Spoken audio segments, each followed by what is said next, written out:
Hello dear student, स्वागत है आपके एक नई वीडियो में। इस वीडियो में आपको कुछ इंपॉर्टेंट क्वेश्चंस करवा रहा हूँ जो कि आपके मैथ्स के एग्ज़ाम्स के लिए बहुत ज़्यादा इंपॉर्टेंट है।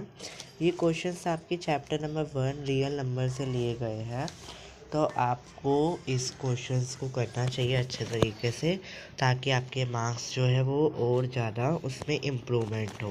ठीक है, तो ये क्वेश्चंस को आप देख सकते हो, मैं इस वीडियो में करवाने जा रहा हूँ। ठीक है, तो देखो सबसे पहला क्वेश्चन इसमें बोला है कि आपको एलसीएम करना है 850 और 500 का। ठीक है, और एलसीएम, ठीक है, इंग्लिश में भी यही लिखा हुआ है। तो आपको मैं इसके सलूशन दिखा देता हूँ ये वाले क्वेश्चन का। आपको ऑप्शंस भी दे रखे हैं। ठीक है, पहला ऑप्शन है 850 गुणा 50, दूसरा ऑप्शन है 17 गुणा 500, तीसरा ऑप्शन है 17 गुणा 5 की पावर 2 गुणा 2 की पावर 2, और चौथा ऑप्शन है 17 गुणा 5 की पावर 3 गुणा 2। तो आप इसको सॉल्व कर सकते हो अपने आप भी, और वैसे मैं आपको इसका आंसर दिखा देता हूँ। आप देख सकते हो इसका सोल्यूशन। ठीक है, मैं रुक जाओ, थोड़ा ऐसे कर दूँ। देखो, सबसे पहले आपको एलसीएम की तरह बना लेना है ऐसे करके। ठीक है, एलसीएम की तरह बना लो और लिख दो 850 और 500। तो ये 2 से जाएगा, तो 2 से जाएगा तो 425 आ जाएगा, तो उधर 250 आ जाएगा। फिर ये 5 से जाएगा तो 425 आ जाएगा और 125 आ जाएगा। ठीक है, इसके बाद ये 2 से 5 से जाएगा तो 85 और 25 आ जाएगा, तो 5 पे। ठीक है, फिर 85 17 पे आ जाएगा और ये 5 पे आ जाएगा, तो 5 से फिर जाएगा। फिर 5 से चलने के बाद ये 17 पे ही कटेगा, तो 17 गुणा तो ये जब 5 से जाएगा तो यहाँ पे तो 1 आ जाएगा, पर यहाँ पे 17 रह जाएगा, तो 17 तो 17 से ही जाता है। तो 17 जब आप लिख दोगे तो 1 गुणा 1 आ जाएगा। ठीक है, तो ऐसे करके एलसीएम ले लेना। तो आपका एलसीएम आ गया है 2 गुणा 5 गुणा 5 गुणा 5 गुणा 17। ठीक है, ऐसे आपका एलसीएम आ गया है, यहाँ पे मैंने लिख दिया है। तो ये कितनी बारी हो रहे हैं? ठीक है, आपको इसको एक बारी मल्टीप्लाई कर लेना।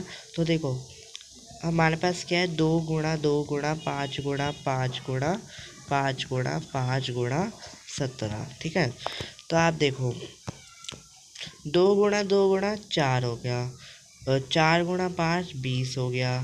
ठीक है, अलग से कर रहा हूँ मैं, ये हो गया आपका 20 हो गया। ठीक है, यहाँ तक। फिर 20 और 5 से करोगे तो कितना हो जाएगा, 100 हो जाएगा। 100 को 5 से करोगे तो 500 हो जाएगा। तो 500 हो गया, तो मतलब यहाँ पे ये कितना है, ये आपका मिला के ये आपका 500 है। ठीक है, तो हमने यहाँ पे लिख दिया 500 गुणा 17। इसको आप लिख सकते हो 17 गुणा 500। ऑप्शन नंबर बी आपका करेक्ट है। ठीक है, अगला क्वेश्चन है आपका, the number of 385 can be express as a product of prime factor एज। संख्या 385 को अभाज्य गुणनखंडों के गुणनफल के रूप में किस प्रकार व्यक्त किया जा सकता है? ठीक है, तो आपको ये बताना है। तो ऑप्शन है 5 गुणा 11 गुणा 13, बी है 5 गुणा 7 गुणा 11, सी है 5 गुणा 7 गुणा 13, और डी है 5 गुणा 11 गुणा 17। तो आपको तो ये सॉल्व करने के बाद ही पता लगेगा, तो हम लोग इसको सॉल्व करते हैं। ठीक है, देख सकते हो आप इसका आंसर। सबसे पहले आपको यहाँ पे फिर से एलसीएम की तरह लिख देना है। ठीक है, 385 का जब हम लोग एलसीएम करेंगे तो आप देख सकते हो यहाँ पे ये 5 से जाएगा तो यहाँ पे 77 आ जाएगा, तो 7। ठीक है, फिर 7 11 पे जाएगा तो 11 बना 1। ठीक है, तो 385 का आ जाएगा 5 गुणा 7 गुणा 11। तो ऑप्शन नंबर बी आपका करेक्ट है। ठीक है, अगला प्रश्न है आपका, the HCF of two numbers a and b is 5 and their LCM is 200. The product of a and b, ये कह रही है दो एलसीएम नंबर ए और बी है जिसका सम है 5। तो एलसीएम 200 का आपको प्रोडक्ट निकालना है ए एंड बी। दो संख्याओं ए और बी का एलसीएम 5 है, ठीक है, और उनका एलसीएम 200 है। ए एंड बी का गुणनफल आपको निकालना है, ठीक है। तो आपको ऑप्शन दे रखा है 100, 50, 1000 एंड 200, ठीक है, ये आपको ऑप्शन दे रखे हैं। तो हम लोग इसको सॉल्व करते हैं तभी पता लगेगा, वैसे तो पता नहीं लगेगा, ठीक है। तो देख लो इसका सोल्यूशन। आपको सबसे पहले लिख देना है एलसीएम गुणा LCM, product of two numbers, ठीक है। इंग्लिश में मीडियम में हो तो प्रोडक्ट ऑफ टू नंबर्स लिखोगे, हिंदी मीडियम मतलब दो संख्याओं का गुणनफल लिखोगे, ठीक है। एलसीएम गुणा एलसीएम 5 गुणा 200 इजिकल टू में ए गुणा बी, ठीक है। 5 गुणा 200 कितना हो गया, 1000 हो गया। और यहाँ पे आपको जब ये आप दोनों को मल्टीप्लाई करोगे तो यहाँ पे आ जाएगा ए बी, ठीक है। तो मतलब आपका ए बी किसके बराबर होगा, 1000 के। तो ऑप्शन नंबर सी आपका करेक्ट है। अगला क्वेश्चन है आपका, दो संख्याओं का एलसीएम 182 है और उनका एचसीएफ 13 है। यदि एक संख्या 26 है तो दूसरी संख्या क्या होगी। The LCM of two numbers is 182 and their HCF is 13. If one of the number is 26 then the other number is। कहने का मतलब ये है एलसीएम में दो नंबर्स का जो मतलब the LCM of two number, दो नंबर का एलसीएम 182 है और एचसीएफ 13 है। तो if one of the number is, तो 26, यदि एक संख्या 26 है तो दूसरी संख्या क्या होगी, ठीक है। ऑप्शन है 91, 200, 2366, 18 या फिर 338। तो ये हम लोग सॉल्व करते हैं पहले, तब पता लगेगा, ठीक है। इसका आंसर देख लो। सबसे पहले लिख दो गिवन जो आपको दिया है, ठीक है। एलसीएम दे रखा है आपको 182, एचसीएफ दे रखा है 13, ए दे रखा है आपको 26, बी आपको नहीं दे रखा, तो क्वेश्चन मार्क लगा दो। एचसीएफ गुणा LCM, product of two numbers, दो संख्याओं का गुणनफल, ठीक है। अगला इसके बाद एचसीएफ गुणा एलसीएम के नीचे 13 गुणा 82 और दो संख्याओं का गुणनफल, product of two number A गुणा बी, ठीक है। 13 गुणा 182, ए आपको दे रखा था 26, ठीक है। ये देखो ए आपको दे रखा था 26, ठीक है। तो ए के बदले आप लिख दो यहाँ पे 26, ठीक है, गुणा में बी, ठीक है। अब आपको यहाँ पे 26 जो है वो आपका इधर आ जाएगा और ये आपका डिवाइड हो जाएगा। तो 13 गुणा जब आप 182 करोगे, डिवाइड में आपका आ जाएगा 26, तो ये 2 पे जाएगा और ठीक है, और ये 1 पे जाएगा, ठीक है। 2 से फिर ये कटेगा आपका 91 पे और ये 1 पे, ठीक है। तो अब आपका आ गया यहाँ पे 91 बराबर में बी, तो ऑप्शन नंबर ए आपका करेक्ट हो गया, ठीक है।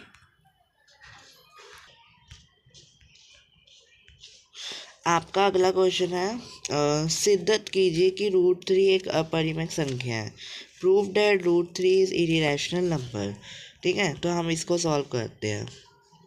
हिंदी और इंग्लिश दोनों में अलग अलग दिखा रहा हूँ, ठीक है। पहले आप हिंदी मीडियम वाले देख लो। हिंदी मीडियम वाले देख लो। सबसे पहले माना √3 एक अपरिमेय संख्या है, ठीक है। जैसे जैसे लिखे वैसे वैसे आप लिख सकते हो, ठीक है। फिर ये वाला जो साइन है वो आपका देयर फोर के लिए होता है, ठीक है। देयर फोर √3 जो है ए और बी के बराबर है और ए और बी जो है वो असहभाज्य संख्या है, ठीक है। आप यहाँ पे क्या लिख दोगे, संख्या, ठीक है, संख्या लिख दो साथ में। √3 बी बराबर हो जाएगा ए के, ठीक है। फिर √3 बी को स्क्वायर लगी इजिकल टू में ए की स्क्वायर। दोनों क्या है, पक्षों में वर्ग करने पर, ठीक है। दोनों पक्षों पे अगर आपने वर्ग कर दिए, इसके आगे देखो 3b² इजिकल टू a², ठीक है, इसको वर्ग बोलते हैं, ठीक है। तो 3 और a², ठीक है, को विभाजित करता है, 3 और a को भी विभाजित करता है, 3 को भी और a² को भी, मतलब को भी विभाजित करता है, और 3 और a को भी विभाजित करता है, ठीक है। माना a जो है वो 3c के बराबर है, जहाँ c का एक पूर्णांक है, ठीक है। अब आपको क्या करना है, a के बदले आपको 3 6 रखना है, ठीक है। क्या रखना है, 3 6 रखना है। जब आपने 3 6 रखा तो 3b a² के बदले आपने यहाँ पे लिख दिया 3 6। a का मान आपको इक्वेशन 1 में रखने पर मिलता है, तो 3b² इजिकल टू 9c6। यहाँ पे 9 6 क्यों आया, क्योंकि 3 की स्क्वायर थी। तो जब आप 3 6 गुणा 3 6 करोगे तो यहाँ पे आ जाएगा 9c, ठीक है। तो b² इजिकल टू 3 6 की स्क्वायर। अब आपको यहाँ पे देखना है, 3 और b² को विभाजित करता है और 3 और b को भी विभाजित करता है, ठीक है। देयरफॉर अगला, तो सैमी 1 और 2 से 3 और a और b दोनों को विभाजित करता है, और यह विरोध भास हमारी गलत कल्पना के कारण हुआ है, अतः √3 एक अपरिमेय संख्या है, ठीक है। प्रूव्ड। अब आप इंग्लिश मीडियम में भी देख सकते हो। सबसे पहले आपको लिखना है, let us assume the contrary that √3 is irrational number, ठीक है। देयरफॉर √3 बराबर होगा a और b के इक्वेशन के, तो √a एंड b जो है वो को प्राइम नंबर है, ठीक है। अगला, √3b बराबर होगा a के, √3b² equal to a², squaring both side, दोनों साइड स्क्वेयरिंग करी, तो 3b² इजिकल टू a²। तो a² जो है वो डिविजिबल बाय 3 और a is also divisible by 3। ये हो गई आपकी equation 1। Let a is equal to 3 6। आपको a के बदले क्या रखना है, 3c रखना है। तो therefore where c is an integer, put value of equation 1। आपको इसको इक्वेशन 1 में रखना है। इक्वेशन 1 थी नहीं ये वाली, आपको इसके अंदर रखना है इसको। तो 3b² इजिकल टू a²। अब आपको a² के बदले 3c² रखना है, तो a² के बदले हमने 3c² रखा, तो 3b इजिकल टू 3c², ठीक है। तो 3b² इजिकल टू ac², ठीक है। b² is equal to 3c²। तो b² is divisible by 3, therefore b is also divisible by 3। ये हो गई आपकी equation number 2। a and b having common factor 3 from equation 1 and 2। इसके अंदर क्या है, a और b जो है वो कॉमन फैक्टर है इक्वेशन 1 और 2 में, ठीक है। So this contradiction is arisen because of wrong assumptions, ठीक है। तो therefore √3 is an irrational number, ठीक है। आई होप समझ में आ गया आपको ये। अब मैं आपको अगला क्वेश्चन दिखा देता हूँ।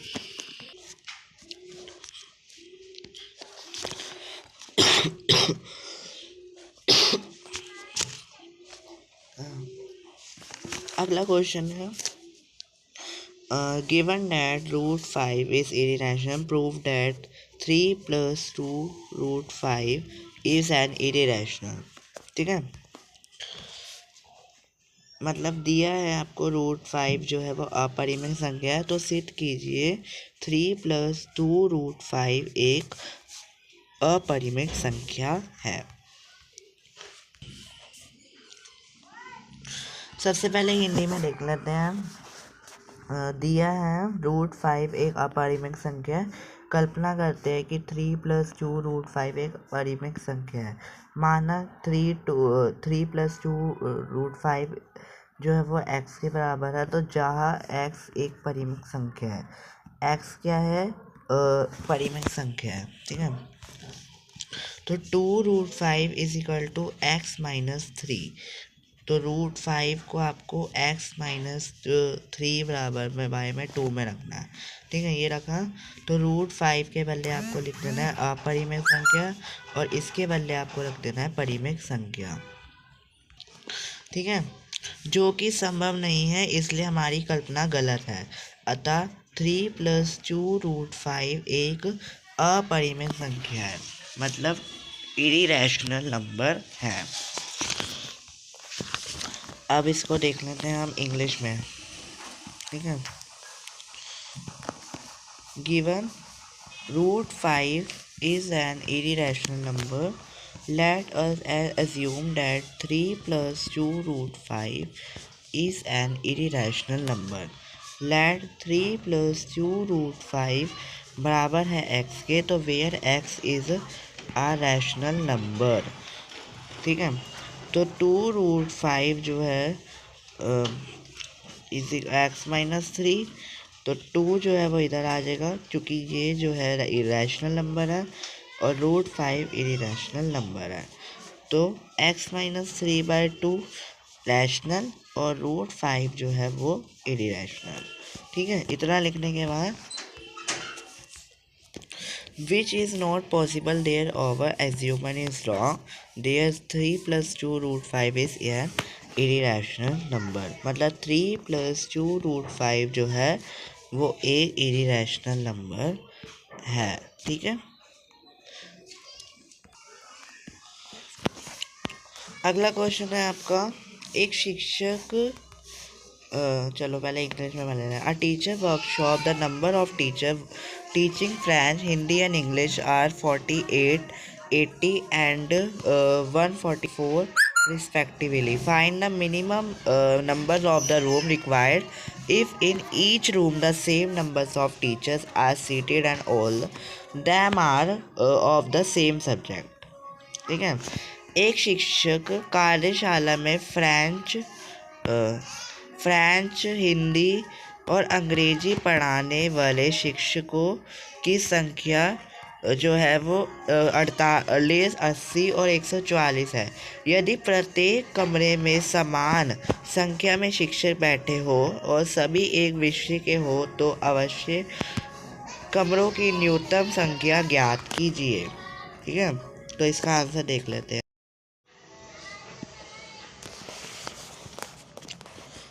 तो आंसर 7 देख लो। सबसे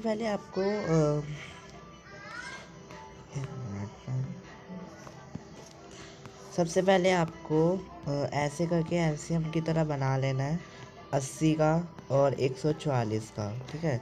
फिर इनकी एलसीएम ले लेने हैं, तो ये जब कटेगा तो ये 2 पे 24 आ गया, फिर 12, फिर 6, फिर 3 और फिर ये हो गया 1, ठीक है। तो तीनों के जब एलसीएम ले लोगे तो हमें इसके जो है फैक्टर मिलते हैं, दो इसके मिलते हैं 2 गुणा 2 गुणा 4, ठीक है। 2 गुणा 2 गुणा 2 गुणा 2 गुणा 3। इसके मिलते हैं 80 के 2 गुणा 2 गुणा 2 गुणा 2 गुणा 5। इसके मिलते हैं 2 गुणा 2 गुणा 2 गुणा 3 गुणा 3, ठीक है। तो हमारे को क्या निकालना है, इसमें एचसीएफ बताना है। तो देखो एचसीएफ कैसे निकालोगे अब, इन तीनों में ये तीनों कॉमन है, इन तीनों में ये तीनों कॉमन है, इन तीनों में ये तीनों कॉमन है और इन तीनों में ये तीनों कॉमन है। तो मतलब इसके ना 4 2 कॉमन है, तो इसमें आप ऐसे लिख सकते हो। तो ये हो गया यहाँ पे 16, ठीक है। तो therefore in each room is 16 teachers can be seated। तो हमारे को रूम नहीं बताने, ठीक है, सॉरी रूम बताने हमें आपको ये नहीं बताना कि टीचर्स कितने हैं रूम के अंदर, हमें आपको ये नहीं बताना। तो इसलिए प्रत्येक कमरे में 16 शिक्षक बैठ सकते हैं, ठीक है। तो आपको नंबर और रूम रिक्वायर्ड बताना है। तो पहले आप तीनों को प्लस कर दोगे, तो 48 गुणा 80 गुणा 144 डिवाइड में 16, ठीक है। तो यहाँ पे आ जाएगा 272 गुणा 16, तो ये कटेगा आपका 17 पे।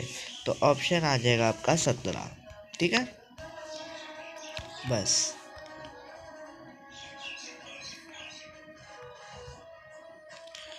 ये क्या आता है। तो अगला क्वेश्चन है, देखिए कि संख्या आपको दे रखी है 5 गुणा 11 गुणा 3 जमा 17 गुणा 11, एक भाज्य संख्या है। तो शो डैट नंबर 5 गुणा 11 गुणा 17 जमा 3 गुणा 11 एक कंपोजिट नंबर है, ठीक है। तो इसका सोल्यूशन देख लेते हैं। तो 5 गुणा 11 गुणा 3 जमा 17 गुणा 11, ठीक है। तो हमारे को इनमें से कॉमन लेना है। तो कॉमन 11 है, इधर भी 11 है, तो आपको 11 को बाहर ले लेना है। तो 11 को बाहर लेने के बाद यहाँ पे कर देना है आपको प्लस, ठीक है। 11 यहाँ आ गया, तो यहाँ पे बचा 15 जमा 17, तो ये हो गया आपका 32, और यहाँ पे आ गया 11, तो 11 यहाँ पे बच गया और 32 यहाँ पे। अब 32 का आपको ले लेना है एलसीएम लेने की जरूरत है। आपको यहाँ पे 3 संख्या बना लेनी है, तो कम से कम 2 गुणा 16, ठीक है। या आप इस संख्या को ऐसे भी लिख सकते हो, 11 गुणा 2 गुणा, ठीक है, 16, ऐसे करके लिख दिया।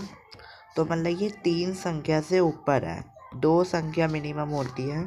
तो it has more than 2 factor, इसके 2 से ज़्यादा फैक्टर है। There is a composite number, ये एक कंपोजिट नंबर है, इसके 2 से अधिक गुणनखंड है, इसलिए यह एक भाज्य संख्या है। आई होप आपको क्वेश्चन समझ में आ गए हो। अगर क्वेश्चन समझ में आ गया तो वीडियो को लाइक और चैनल को सब्सक्राइब कर दो। Okay bye.